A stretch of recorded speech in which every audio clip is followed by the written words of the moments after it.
Your monthly subscription box from postflybox.com includes all the materials needed to tie a dozen flies, along with some extra goodies.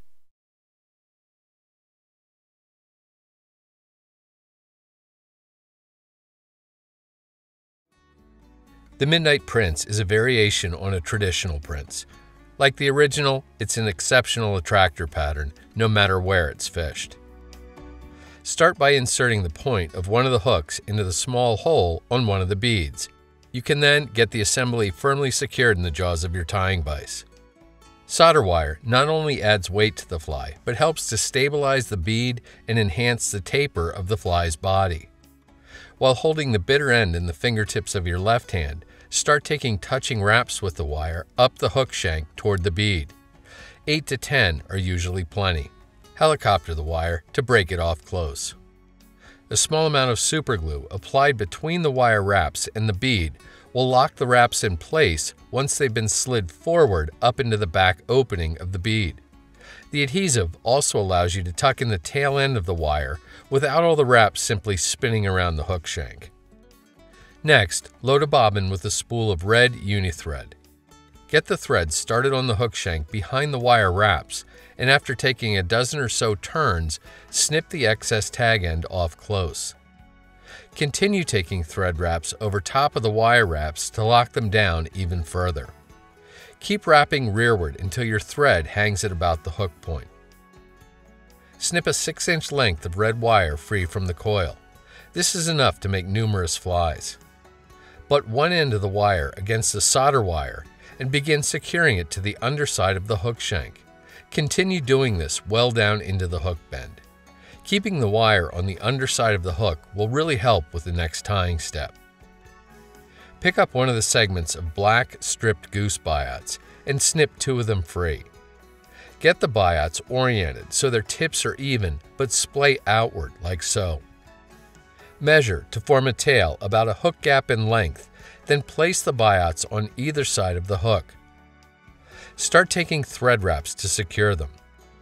The flat surface created by the wire on the underside of the hook really helps with this.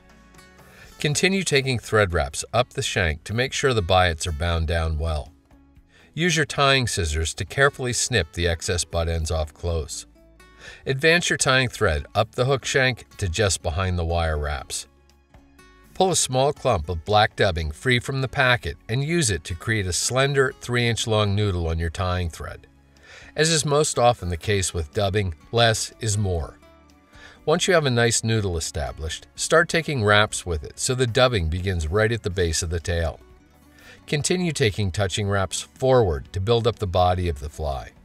Ideally, the dubbing should end right at the back edge of the bead. Get hold of the red wire and start making open spiral wraps with it over top of the dub body to rib and segment the fly. 6 or 7 turns usually looks pretty good. Anchor the wire with tight wraps of tying thread at the back edge of the bead, then helicopter the wire to break it off close. If there are any truly wayward fibers sticking out, now's a good time to give them a little trim. Next, snip 2 red biots free from the rest, but here we're going to tie them in one at a time. With the biot's point extending to the back end of the body, lay it curved side down at an angle on top of the fly. Using the back edge of the bead as a guide for your scissors, snip the butt end of the biot off at an angle. Take a few wraps of tying thread to anchor the biot like so. It should be angled slightly outward and canted slightly up. Retrieve the second of the 2 biots and use the same procedure to snip it off and tie it in, but this time it should be angled toward you. Biots are very slippery, so don't be afraid to take a few extra tight wraps of tying thread to make sure they don't pull free. Go back to the black dubbing packet and this time pull out just the smallest amount. Use it to create an inch-long, super slender noodle on your tying thread. Start taking wraps with the noodle to cover up most of the red thread wraps behind the bead. Continue taking thread wraps to reestablish just a very thin thread collar.